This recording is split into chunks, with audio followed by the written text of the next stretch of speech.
हाँ जी देवी और सज्जनों, गुड मॉर्निंग। क्या हाल है आपके? तो हमारा इंडियन ज्योग्राफी का second chapter physiographic divisions of India चल रहा था, जिसके अंदर पहले हमने माउंटेन्स को कंप्लीट कर दिया और प्लेन्स को कंप्लीट कर दिया। प्लेन्स कौन कौन से? चारों हमारे कंप्लीट कर दिए। एक तो हमने राजस्थान प्लेन्स कंप्लीट कर दिए, फिर गंगा प्लेन्स कंप्लीट कर दिए, फिर सतलुज प्लेन्स कंप्लीट कर दिए, फिर ब्रह्मपुत्रा प्लेन्स कंप्लीट कर दिए। वैसे तीनों प्रकार के हमने माउंटेन्स भी कवर कर दिए। ठीक है, उसके बाद प्लेन्स का हमने स्ट्रक्चरल डिवीजन भी कंप्लीट कर दिया। अब हम थर्ड पॉइंट पे चलते हैं, जो कि कहता है पेनिनसुलर प्लेटो ऑफ रीजा। देखो ये बहुत ही इंपॉर्टेंट है, ये बहुत ही इंपॉर्टेंट है। इसका कारण है कि भी जो अगर क्वेश्चन बनेगा आपका पेपर में, अगर फिजियोग्राफिक से एग्जामिनर ने क्वेश्चन बनाना नहीं है, या तो वो बनाएगा माउंटेन्स। क्यों? क्योंकि माउंटेन्स में पूछने लायक काफ़ी चीज़ें। वैसे ही आपके यहाँ पर जब अपने पेनिनसुलर प्लेट्यू पढ़ेंगे तो यहाँ पर 10 टाइप के प्लेट्यू अपने को पढ़ने पड़ते हैं, प्लस उनकी आईएएस पीक्स वगैरह होती है, तो काफ़ी कॉम्प्लिकेटेड सा खेल हो जाता है। लेकिन क्वेश्चन यहाँ से बनने के चांसेस हैं। मैं हूँ, डोंट वरी, टेंशन मत लेना, आपको सब करवा देंगे। शुरू करते हैं ना, चलो। देखो, जब अपने ये अपने फिजिकल ज्योग्राफी पढ़ते हैं, तो फिजिकल ज्योग्राफी जब अपने पढ़ते हैं तो अपने जानते हैं दो टाइप ऑफ अपने लैंड होते हैं, अंगारा लैंड, गोंडवाना लैंड, बीच में 33C, राइट। वैसे ही हमारा जो peninsular प्लेटू, it is a part of Gondwana land, it is a part of Gondwana land. तो एक गोंडवाना लैंड का पार्ट है, गोंडवाना लैंड। जैसे फॉर एग्जांपल ये मैंने अपना बनाया धरती। धरती के बाद मान लो ये वाला जो एरिया है, ये वाला एक इतना सा एरिया है बस, जो कि हमारा लैंड वाला पार्ट है। ये हमारा क्या है? लैंड वाला पार्ट है। और ये सारा एरिया हमारा वाटर वाला पार्ट है, राइट। ऐसी तो होती है धरती। अब उसके बीच में ये जो रीजन है, ये जियोसिंक्लाइन, ये हमारी 33C है, 33C है। ऊपर वाला ये लैंड हमारा अंगारा है, ठीक है, और ये हमारा गोंडवाना है। तो हमारा जो पेनिनसुलर प्लेटू हम पढ़ने वाले हैं वो पूरा का पूरा गोंडवाना रीजन में आता है। हालांकि अंगारा में तो हमारा कुछ नहीं आता, या तो हम 33C में आते हैं या फिर हम गोंडवाना लैंड में आते हैं। लेकिन अभी जो हम पेनिनसुलर प्लेटू रीजन पढ़ने वाले हैं वो गोंडवाना लैंड में आता है। मैं अभी मैप को बनाऊंगा तो आपको समझ में आ जाएगा मैं कितना नीचे होने की उसकी बात कर रहा हूँ, ठीक है। तो यहाँ तक आपको समझ में आ गया होगा। अब ये देखो, ये ना शील्ड का एग्जाम्पल है। ये क्या है? शील्ड का एग्जाम्पल है। शील्ड मतलब कि सबसे पुराने जो फिजियोग्राफिक डिवीजन होते हैं उनको शील्ड कह रहे थे। जैसे हमने लास्ट ईयर में प्लेन्स पढ़े थे, मतलब क्या है? ये ओल्डेस्ट है। ये क्या? ओल्डेस्ट है। अब हमने पिछली क्लास में प्लेन्स पढ़े थे, तो नोट डाल के लेते, तो प्लेन्स आर द न्यूएस्ट, है ना। तो प्लेन्स हमने पढ़े थे, मैंने बोला था plains are the latest physiographic division, plains are the latest physiographic division. वैसे ही हमारा ये जो शील्ड का एग्जांपल है हमारा पेनिनसुलर प्लेटू, ये ओल्डेस्ट फिजियोग्राफिक डिवीजन है। ये बात आपको ध्यान में रखनी है, ठीक है। अब ये जो हमारा ओल्डेस्ट फिजियोग्राफिक डिवीजन है जिसकी मैं बात कर रहा हूँ, पेनिनसुलर प्लेटू, ये आपको पता होगा कि बहुत ही मिनरल रिच रीजन है, क्योंकि इसके अंदर कुछ एक प्लेटूज आते हैं, जैसे कि यहाँ पर दंडकर्ण्य प्लेटू आता है एक, या फिर हमारे यहाँ पर एक डेक्कन प्लेटू आता है, ठीक है। तो यहाँ पर हमारे काफी सारे मिनरल्स हमें मिल जाते हैं। तो इसलिए पेनिनसुलर प्लेटू का जो रीजन होता है वो रीजन हमारा मिनरल रिच रीजन है। तो India's most mineral rich region, India's most mineral rich region कौन सा है हमारा? इंडिया का सबसे ज्यादा मिनरल रिच रीजन है पेनिनसुलर प्लेटू रीजन, ठीक है। तो ये बात भी आपको ध्यान में रखनी है, बहुत इंपॉर्टेंट पॉइंट है जो मैं बता रहा हूं। दूसरा, लार्जेस्ट फिजियोग्राफिक डिवीजन है। अब देखो यार, वैसे तो क्या है कि अपने अंदर जा जाके सारा कुछ पढ़ लेते हैं, है ना, कि भी माउंटेन्स है तो कितने प्रकार के हैं, प्लेन्स है तो कितने प्रकार के हैं, कौन से टाइम पीरियड में। कभी कभी बहुत ही बेसिक क्वेश्चन आया था, जैसे कि यार ये देखो, लार्जेस्ट फिजियोग्राफिक डिवीजन। अब जिन्होंने पता है भाई peninsular प्लेटू is the largest physiographic division, मुझे नहीं पता, ठीक है। तो ये ध्यान में रखना कि सबसे बड़ा कौन सा है हमारे पेनिनसुलर प्लेटू रीजन, सबसे मिनरल रिच कौन सा है पेनिनसुलर प्लेटू रीजन, सबसे पुराना कौन सा है पेनिनसुलर प्लेटू रीजन, सबसे नया कौन सा है प्लेन्स है, ठीक है। ये बात आपको ध्यान में, सबसे ज्यादा आबादी कहां पर है? प्लेन्स में। ये बात भी आपको ध्यान में रखनी है, ठीक है। सबसे ज्यादा उपजाऊ क्षेत्र कौन सा है? प्लेन्स है। तो ये बात भी आपको ध्यान में रखनी है, ऐसे ध्यान में रखना है। सबसे ऊंचा कौन सा है? माउंटेन्स है, ठीक है। तो ये अपने बात करेंगे। सबसे ज्यादा बारिश वाला रीजन है वो आगे आ जाएंगे, अभी पढ़ाऊंगा मैं आपको, ठीक है। तो largest physiographic division, oldest physiographic division, example of shield, most mineral region, peninsular plateau region, formed in the which part of the earth? Gondwana land. अब आपको पता है प्लेटू है तो हाइट ज्यादा होती नहीं, इसकी हाइट होती है 600 से 900 मीटर के आसपास। Height is equal to 600 to 900 metre. ये बात आपको ध्यान में रखनी है, इससे ज्यादा कंफ्यूज नहीं होना। हाइट इतनी होती है, इससे ज्यादा नहीं होती हाइट हमारी, ठीक है। जब आप पेनिनसुलर प्लेटू रीजन पढ़ते हो, देखते हो, तब आपको इस रीजन में काफी सारी चीजें मिलती है। सिर्फ प्लेट्यूज ही नहीं मिलते, वो ही नहीं पढ़ने सिर्फ अपने को। प्लेट्यूज के साथ साथ अपने को यहाँ पर माउंटेन्स भी पढ़ने, राइट। माउंटेन्स के साथ साथ अपने को यहाँ पर हिल्स भी पढ़नी है, और हिल्स है जो ऐसी चीज जिससे क्वेश्चन आता ही आता है, ठीक है। तो ये तीनों चीजें अपने को यहाँ पर पढ़नी है। अब ये रीजन क्या है जो हमारा पेनिनसुलर प्लेटू रीजन है? आपको लाइन लिखा रहा है तो इसको ऐसे कैसे उतार लो। Peninsular plateau region is a tectonically stable region, is tectonically stable.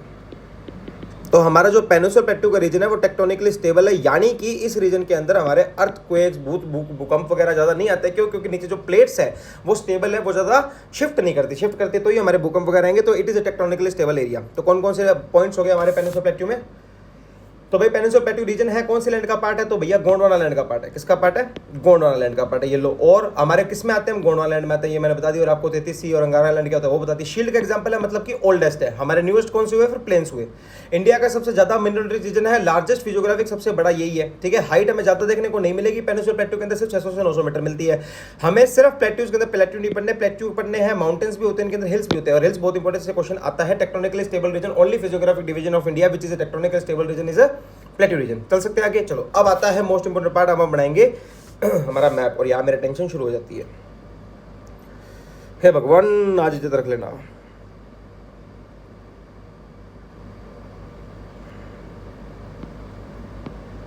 भगवान कहते कहाँ रख लूंगा, कहीं नहीं रखता।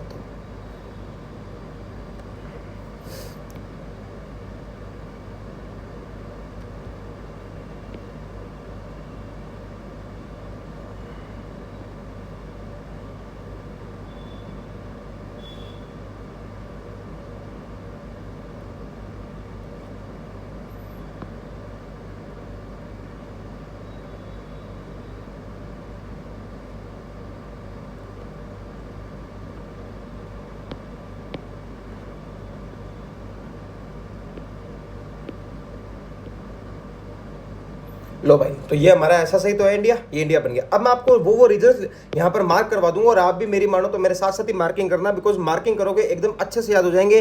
ज्यादा कुछ इधर तो दिमाग लगाओगे तो काम खराब हो जाएगा। ठीक है, पहले मैं काम करता हूँ बेसिक ना, यहाँ पर एक दो माउंटेन पिक्स बना देता हूँ, जो बहुत इंपॉर्टेंट माउंटेन पिक्स तो नहीं है, उनमें से कुछ ज्यादा कुछ नहीं, लेकिन बहुत ज्यादा नोन है, जानी हुई है। ठीक है, तो वो देख लो। जैसे फॉर एग्जाम्पल यहाँ पर आप देखोगे तो गुजरात से लेकर दिल्ली तक एक पिक जाती है, इसका नाम क्या है? अरावली, राइट। वैसे ही एक यहाँ पर हमारे मध्य प्रदेश से एक पीक निकलती है विंध्याचल, और उसके बीच में नीचे पीक निकलती है सतपुरा, राइट। तो ये कौन सी होगी? विंध्याचल। ये कौन सी होगी? सतपुरा।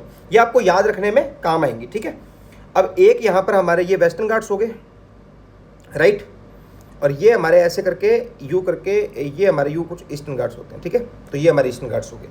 तो ये लिख देता हूँ मैं WG, और ये लिख देता हूँ मैं EG। ठीक है, वेस्टर्न घाट्स, ईस्टर्न घाट। तो ये बेसिक पीक्स आपको ध्यान में रखनी है। अगर ये पीक्स आपको एक बार बनानी आ गई तो उसके बाद आपको प्लेट्यूज में कंफ्यूजन नहीं होगा कौन सा प्लेट्यू कहाँ पर है, चाहे वो कैसा ही बनू के दे दे आपको, यार ये जरा बताना यार ये कहाँ पर है, तो आपको पता चल जाएगा कि भाई हमारा कौन सा प्लेट्यू कहाँ पर है। चाहे वो मैपिंग के अंदर आपसे पूछ ले, आपको कोई भी प्रकार की प्रॉब्लम नहीं आएगी। ठीक है, चल सकते हैं आगे? बिल्कुल चल सकते हैं। चलो भाई, हाँ जी। तो अब मैं आपको प्लेट्यूज लिखवाता हूँ। देखो, सबसे पहले अरावली के जस्ट नीचे ईस्टर्न साइड में एक प्लेट्यू आता है जिसका नाम होता है मेवाड़ प्लेट्यू। ठीक है, एक नंबर लगा देता हूँ यहाँ पे। फिर दूसरा नंबर एक प्लेट्यू आता है जब यहाँ पर मध्य प्रदेश वाला रीजन थोड़ा सा शुरू हो जाता है, तो यहाँ आता है मध्य भारत प्लेट्यू। ठीक है, अब मध्य भारत के जस्ट नीचे एक प्लेट्यू आता है जिस प्लेट्यू का नाम है बुंदेलखंड प्लेट्यू, और हमारे जो मेवाड़ प्लेट्यूज के जस्ट नीचे एक प्लेट्यू आता है जिसका नाम है मालवा प्लेट्यू। सारे नाम लिखूंगा, याद भी करवा दूंगा, डोंट वरी। ये चार आपको याद होगा कि अरावली से जस्ट नीचे निकलते एक हमारे वेस्टर्न साइड पे एक प्लेट्यू आता है जिसको कहते हैं मेवाड़ प्लेट्यू। मेवाड़ प्लेट्यू से राइट साइड में दूसरा नंबर जो प्लेट्यू आता है जहां पर हमारा मध्य प्रदेश वाला रीजन शुरू होता है, मध्य भारत प्लेट्यू।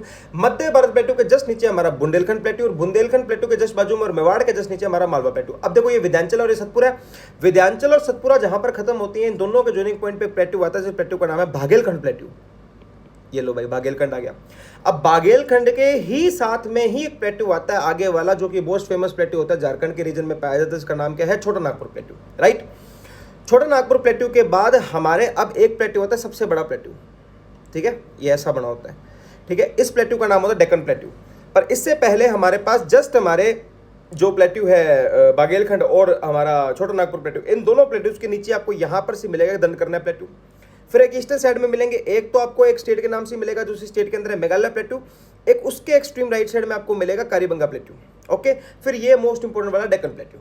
ठीक है, अब मैं नाम भी लिख देता हूँ। देखो, हम पहला कौन सा देखा था हमने? मेवाड़ प्लेट्यू, जो हमारा बिल्कुल ही अरावली के जस्ट ही वेस्टर्न साइड, ईस्टर्न साइड में नीचे आता है। मेवाड़ प्लेट्यू से थोड़ा सा आप आगे जाके देखोगे राइट साइड में, जहां पर मध्य प्रदेश वाला एरिया शुरू होता है, तो वहां पर प्लेट्यू आता है मध्य भारत। कौन सा भारत? मध्य भारत प्लेट्यू। अब मैंने आपको बताया था कि मध्य भारत के जस्ट नीचे देखोगे तो बाघेलखंड प्लेट्यू आपको देखने को मिले, बुंदेलखंड प्लेट्यू आपको देखने को मिलेगा। कौन सा? बुंदेलखंड। तो मध्य भारत के जस्ट नीचे 3 नंबर प्लेट्यू कौन सा हो गया? बुंदेलखंड प्लेट्यू। उसके बाद मेवाड़ के जस्ट नीचे और हमारे बुंदेलखंड के बाजू में एक प्लेट्यू होता है मालवा प्लेट्यू। कौन सा प्लेट्यू? मालवा प्लेट्यू। उसके बाद जहां पर हमारी विंध्याचल और सतपुरा खत्म होती है वहां पर 5 नंबर प्लेट्यू हमको देखने को मिलता है बाघेलखंड प्लेट्यू। कौन सा? बाघेलखंड प्लेट्यू। अब बाघेलखंड से जस्ट थोड़ा सा आगे जाओगे तो आपको एक प्लेट्यू देखने को मिलता है जो कि झारखंड वाले रीजन में फेमस प्लेट्यू, छोटा नागपुर प्लेट्यू। ठीक है, छोटा नागपुर के जस्ट नीचे आप देखोगे और आप बाघेलखंड के नीचे देखोगे तो आपके डेक्कन के बाजू में छोटा नागपुर और बाघेलखंड के नीचे आपको प्लेट्यू मिलता है दंड करना प्लेट्यू। दंड करना प्लेट्यू। उसके बाद आप एक्सट्रीम ईस्टर्न साइड में जाओगे तो पहला प्लेट्यू मिलता है आपको मेघालय प्लेट्यू, जो कि मेघालय स्टेट में ही आता है। मेघालय के आगे जाओगे तो आपको मिलता है एक प्लेट्यू जिसका नाम है कारीबंगा प्लेट्यू। ठीक है,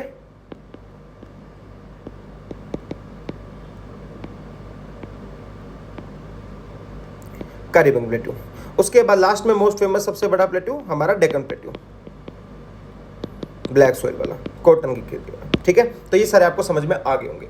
यहां तक कोई दिक्कत हो तो प्लीज मेरे को एक बार बता देना, क्योंकि अगर ये समझ लिया तो इसके बाद आपका प्लेट्यू में से क्वेश्चन गलत नहीं होगा। आगे चलते आओ, देखो अब हम बात करते हैं हमारे किसके प्लेट्यू के बारे में। सबसे पहले क्या कहते हैं अपने ये मेवाड़ प्लेट्यू के बारे में, क्योंकि पहला नंबर किसका था?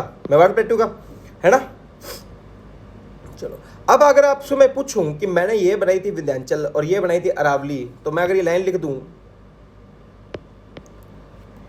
कि ऐसा रीजन, कौन सा रीजन? ऐसा रीजन जो कि किसके बीच में है? एक साइड तो हमारे अरावली एंड विंध्याचल के बीच में है, राइट। अरावली एंड विंध्याचल के बीच में एक ऐसा रीजन है जिस रीजन के अंदर 4 प्लेट्यू जाते हैं, राइट। वो 4 प्लेट्यू कौन कौन से हैं? मेवाड़ प्लेट्यू है, मेवाड़ प्लेट्यू के बाद हमारा बुंदेलखंड मध्य भारत प्लेट्यू है,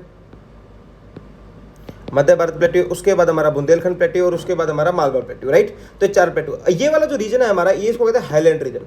तो हमारे विंध्याचल और अरावली के बीच में एक हाईलैंड रीजन पड़ता है। उस हाईलैंड रीजन के अंदर 4 प्लेट्यू आते हैं, जो कि मेवाड़ है, मध्य भारत है, मध्य भारत के बाद हमारा बुंदेलखंड है, बुंदेलखंड के साथ फिर हमारा मालवा प्लेट्यू है। यहां तक आपको कोई दिक्कत नहीं आनी चाहिए, राइट। चलो, अब मैं आपको बता देता हूं कि हमारे प्लेट्यू से कैसे बने हुए हैं। इनके अंदर ज्यादा पॉइंट्स नहीं है, अंटिल एक दो को छोड़ के। पहले अपने मेवाड़ प्लेट्यू को देख लेते हैं, आ जाओ।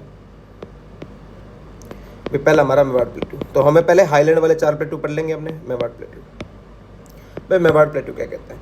मेवाड़ प्लेट्यू अपने को इतना ध्यान रखना है, एक बात तो मैं आपको पढ़ाते पढ़ाते बता चुका हूँ कि ईस्ट ऑफ अरावली में आता, तो इतनी बात याद रखनी है कि मेवाड़ प्लेट्यू क्या है हमारा?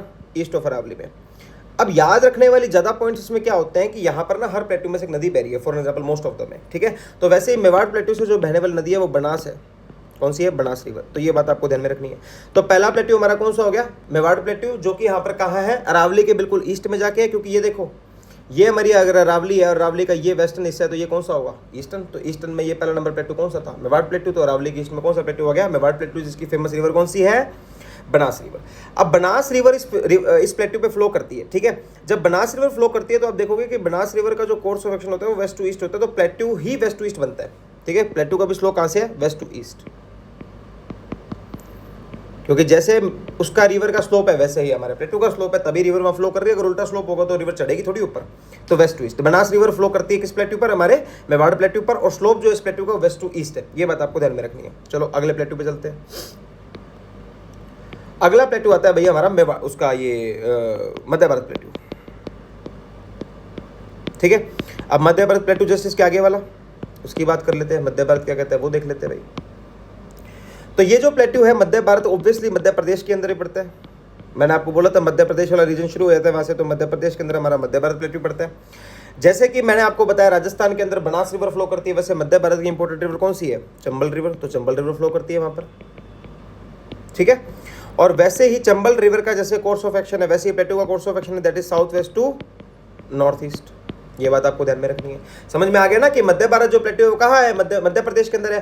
कौन सी नदी फ्लो करती है? चंबल नदी। और हमारे मेवाड़ प्लेट्यू के अंदर कौन सी नदी फ्लो करती है? बनास नदी। और वैसे ही हमारे मेवाड़ प्लेट्यू की जिस प्रकार से बनास नदी का स्लोप है वेस्ट टू ईस्ट, वैसे ही हमारे मध्य भारत का स्लोप है south west to north east. ये बात आपको ध्यान में रखनी है। यानी कि अगर मैं यू बना देता हूँ, इधर नॉर्थ आ जाता है, इधर साउथ आ जाता है, इधर ईस्ट आ जाता है, इधर वेस्ट आ जाता है, तो ये कैसा है? South waste. यानी कि हमारा जो प्लेट्यू है वो इस रीजन में यूं है, ठीक है। तो ये बात आपको ध्यान में रखनी है।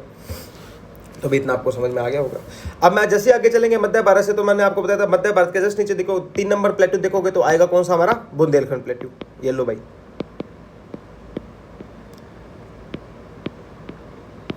ठीक है, बुंदेलखंड प्लेटू। अब बुंदेलखंड प्लेटू क्या कहता है देखते हैं। अब जब एमपी से रीजन देखते हो आप, तो एमपी और यूपी वाले मिक्स रीजन में हमें प्लेटू देखने को मिलता है जिसका नाम है बुंदेलखंड प्लेटू। ठीक है, तो कहां पर है this प्लेटू? Is located in UP and MP. तो यूपी और एमपी वाले रीजन में आपको कौन सा प्लेटू देखने को मिलता है? बुंदेलखंड प्लेटू। ठीक है, आगे चलते हैं। अब आता है वही इंपॉर्टेंट क्वेश्चन, कौन सी नदियां बहती है? तो दो इंपॉर्टेंट नदियां जी, बेतवा और केन। बेतवा और केन नदी यहां पर बहती है, ये बात आपको ध्यान में रखनी है। ठीक है, अब इसके बेतवा और नदी जब केन यहां पर बहती है तो रिवर्स जो बेतवा और केन हमारे बुंदेलखंड प्लेटो के ऊपर बहती जाती है, क्या डीप वैलीज और वाटरफॉल बना देते हैं इस रीजन में। तो बेतवा और केन क्या करती हैं? डीप वैलीज, और डीप वैलीज के साथ साथ क्या वाटरफॉल बना देती हैं। कौन से रीजन में? हमारे प्लेट्यू रीजन, जो कि कौन सा है? बुंदेलखंड प्लेट्यू है। तो ये दो बातें इसके अंदर, बस ज़्यादा बातें इसके अंदर भी नहीं है। अगला आता है हमारा लास्ट में मालवा प्लेट्यू, जो हम हाईलैंड रीजन के प्लेट्यूज पढ़ रहे हैं। वैसे तो 10 plateau total Malwa plateau. Malwa plateau के बारे में एक दो पॉइंट्स आपको ध्यान में रखने वाले हैं। पहली बात तो जो मालवा प्लेट्यू ना, वो हमारा बसाल्ट लावा से बना है। कैसे बना है? बसाल्ट लावा से। तो भाई Malwa plateau is form through basalt lava. आगे चलते हैं। अब बसाल्ट लावा के साथ साथ ये मालवा जो प्लेट्यू है वो हमारा इस शेप में है, और ये शेप कौन सी होती है? ट्रायंगल शेप होती है। ठीक है, तो ट्रायंगुलर प्लेट्यू की शेप में कौन सा प्लेट्यू हमारा? मालवा प्लेट्यू, जो किससे बना है? हमारे बसाल्ट लावा से बना है। ठीक है, अब मालवा प्लेट्यू के अंदर ब्लैक सोइल अच्छी खासी कंडीशन में पाई जाती है, और हम ये सब जानते हैं कि ब्लैक सोइल जो पाई जाती है वो कौन से टाइप की खेती के लिए प्रेवलेंट होती है? तो भाई साहब वो कॉटन की खेती के लिए बहुत अच्छी होती है। तो मालवा प्लेट्यू की साइड में कॉटन की खेती होती है, क्योंकि यहाँ पर कौन सी सोइल पाई जाती है? ब्लैक सॉइल पाई जाती है। हाइट की बात करें मालवा प्लेट्यू की ज़्यादा नहीं है, 300 से लेकर 600 मीटर तक की हाइट है। हाइट एच लिख रहा हूँ हाइट को, ठीक है, तो हाइट आपको इतनी समझ में आ गई। अब आते हैं यहाँ पर क्वेश्चंस की हाईएस्ट पीक जो है हमारी मालवा प्लेट्यू की, वो कौन सी हाईएस्ट पीक मालवा प्लेट्यू की? तो सिगार टॉप हाईएस्ट पीक है। कौन सी है? Cigar top. ये बात आपको बहुत मरते दम तक सांसों के अंदर छुपा के रखनी है बात, जब तक आपसे कोई पूछ ना ले। ठीक है, तो मालवा प्लेट्यू ऐसा ट्रायंगुलर शेप का प्लेट्यू जिसमें ब्लैक सोइल पाई जाती है, कॉटन की कल्टीवेशन के लिए 300-600 मीटर है, जिसकी जो सबसे हाईएस्ट पीक है वो सिगार टॉप है, जो कि बसाल्ट लावा से बना हुआ है।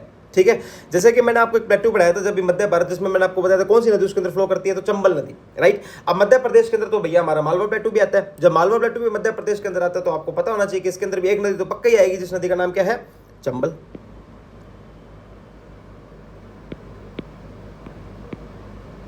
ये चंबल आ गई। चंबल के साथ साथ यहां से एक और नदी फ्लो करती है, इसका नाम है शिप्रा। ठीक है, शिप्रा के बाद एक और नदी यहां फ्लो करती है पार्वती। पार्वती के बाद यहां पर काली सिंध।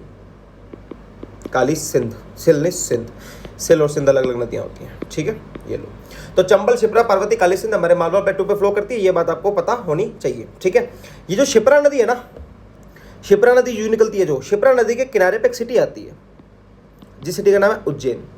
ये एक्स्ट्रा पॉइंट है, बस एक ध्यान में रख लेना कि भी जो प्लेट्यू के अंदर हमारे जो शिप्रा नदी निकलती है, शिप्रा नदी के किनारे पे एक सिटी आती है उज्जैन। और उज्जैन हम सबको पता है किसके लिए फेमस है? कुंभ फेयर के लिए, यानी कि कुंभ के मेले के लिए फेमस है। तो ये बात भी आपको ध्यान में रखनी है, इतनी बात भी आपको समझ में आ गई होगी। चले आगे चलो, और कौन कौन सी सिटी है जो हमारे मालवा प्लेट्यू के पास आती है? एक तो आती है भोपाल, और दूसरी आती है इंदौर। तो भोपाल और इंदौर दो हमारी ऐसी सिटीज हैं जो कि हमारी कहाँ आती हैं? मालवा प्लेट्यू के ऊपर आती हैं। ठीक है, तो ये बेसिकली, तो मालवा प्लेट्यू के बारे में हमने क्या क्या पढ़ लिया कि बसाल्ट लावा से बना हुआ है, ट्रायंगुलर शेप प्लेट्यू, यानी कि 3 शेप का प्लेट्यू है। ब्लैक सोइल प्रेवलेंट है, इसी कारण से कॉटन कल्टीवेशन अच्छी होती है। 300 से 600 मीटर हाइट है। हाईएस्ट पीक मालवा प्लेट्यू की सिगार टॉप है। नदियों की बात करें तो चंबल, शिप्रा, पार्वती, काली सिंध हमारे जो मालवा प्लेट्यू वहां से बहती है। चंबल जो है और शिप्रा जो वहां से निकलती है, शिप्रा के किनारे पे सिटी पड़ती है उज्जैन। बाकी और जो हमारे मालवा प्लेट्यू पे सिटी पड़ती है वो है भोपाल और इंदौर। एक बार मैं फटफट आपको रिवीजन करा देता हूं इसका। देखो भाई, हमारा फिजियोग्राफिक डिवीजन ऑफ इंडिया के अंदर पेनिनसुला प्लेट्यू रीजन पढ़ रहे थे। ये क्या है कि गोंडवाना लैंड का पार्ट है। एग्जांपल ऑफ शील है, तो बहुत पुराना है। बहुत पुराना होने के कारण ये सबसे बड़ा फिजियोग्राफिक डिवीजन भी है और ओल्डेस्ट फिजियोग्राफिक डिवीजन भी है। तो ये बात आपको ध्यान में रखनी है। हाइट ज्यादा हमारे प्लेट्यू की नहीं होती, 600 से 900 मीटर होती है। इसके अंदर प्लेट्यू, माउंटेन, हिल, तीनों चीजें पढ़ेंगे। एक ध्यान रखना कि हमारा जो पेनिनसुला प्लेट्यू रीजन होता है वो टेक्टोनिकली स्टेबल रीजन होता है। ये मैंने आपको आउटलाइन में मैप बना दिया कि एक नंबर आपका मेवाड़ प्लेट्यू। मेवाड़ प्लेट्यू के आगे में जाके देखोगे तो मध्य भारत, मध्य भारत के जस्ट नीचे बुंदेलखंड, बुंदेलखंड के बाजू में मेवाड़ के नीचे मालवा। जहां पर हमारे विंध्याचल और सतपुरा खत्म होती है बागेलखंड, बागेलखंड के आगे जाओगे छोटा नागपुर, इन दोनों के नीचे देखो दंड करने हैं। फिर मेघालय वाले रीजन में 8 नंबर मेघालय प्लेटू, उसके आगे जाओगे तो कालीबंगा प्लेटू, सबसे बड़ा प्लेटू डेक्कन प्लेटू। ठीक है, हमने देखा था कि ऐसा रीजन जो कि अरावली और विंध्याचल के बीच में आता है, कौन सा रीजन? ऐसा रीजन जो कि अरावली और विंध्याचल के बीच में आता है, ये रीजन हमारा हाईलैंड रीजन है। 4 प्लेटू पड़ते हैं, मेवाड़, मेवाड़ के बाजू वाला मध्य भारत, मध्य भारत के नीचे बुंदेलखंड, बुंदेलखंड के लेफ्ट साइड में मेवाड़ के नीचे हमारा कौन सा? मालवा प्लेटू। मेवाड़ की बात करूं तो कुछ नहीं है, ईस्ट ऑफ अरावली में आता है, फेमस बहनेवल नदी जो है बनास है, वेस्ट टू ईस्ट बनास का कोर्स होता है, वेस्ट टू ईस्ट हमारे मेवाड़ प्लेटू का कोर्स है। उसके बाद मध्य भारत में चलते हैं, मध्य भारत ऑब्वियस सी बात है हमें कहां मिलेगा? मध्य प्रदेश में मिलेगा। चंबल रिवर यहाँ पर प्रेवलेंट पे करती है, साउथ वेस्ट से नॉर्थ ईस्ट का स्लोप है। बुंदेलखंड प्लेटू की बात करते हैं, बुंदेलखंड प्लेटू के अंदर जरा कुछ बात नहीं, यूपी और एमपी के अंदर पाया जाता है। बेतवा और केन नदियां जो होती है वो बुंदेलखंड प्लेटू के अंदर बहती है। प्लस आपको ध्यान रखना कि बेतवा और केन जो है वो हमारी डीप वैली तो साथ में वाटरफॉल भी बनाती है। मालवा प्लेटू की बात करें तो बसाल्ट लावा से बना हुआ प्लेटू है, ट्रायंगुलर शेप प्लेटू है, 300 से 600 मीटर की हाइट होती है। इसके साथ साथ ब्लैक सोइल मालवा प्लेटू में पाई जाती है, जिसके अंदर कॉटन कल्टीवेशन सबसे फेमस होती है। मालवा प्लेटू की जो हाईएस्ट पीक होती है वो सिगाटोप होती है। 4 नदी यहाँ पर बहती है, चंबल, शिप्रा, पार्वती और कालीसिंध। शिप्रा नदी के किनारे पे उज्जैन पड़ता है, उज्जैन में जो कि कौन फेयर एक बहुत प्रेवलेंट फेयर लगता है। प्लस यहाँ पर 2 और सिटी जो हमारे मालवा प्लेटू के अंदर आती है, भोपाल और Indore. Thank you very much. ठीक है, तो अब हमारे बेसिकली पेनिनसुलर प्लेटू रीजन का मैंने आपको इंट्रोडक्शन दे दिया। हाईलैंड रीजन में 4 प्लेटू होते हैं वो बता दी, 6 और है, सारा समझा दूंगा। एक भी क्वेश्चन आपको गलत नहीं होगा, आपसे सीधा पूछेंगे बसाल्ट लावा से कौन सा बना, तो खट से क्लिक करके आना वहां पर कौन सा? मालवा प्लेटू। चले जी, ठीक है, थैंक यू वेरी मच, मिलते हैं अगली क्लास में। इसके बाल बना दूं, थैंक यू।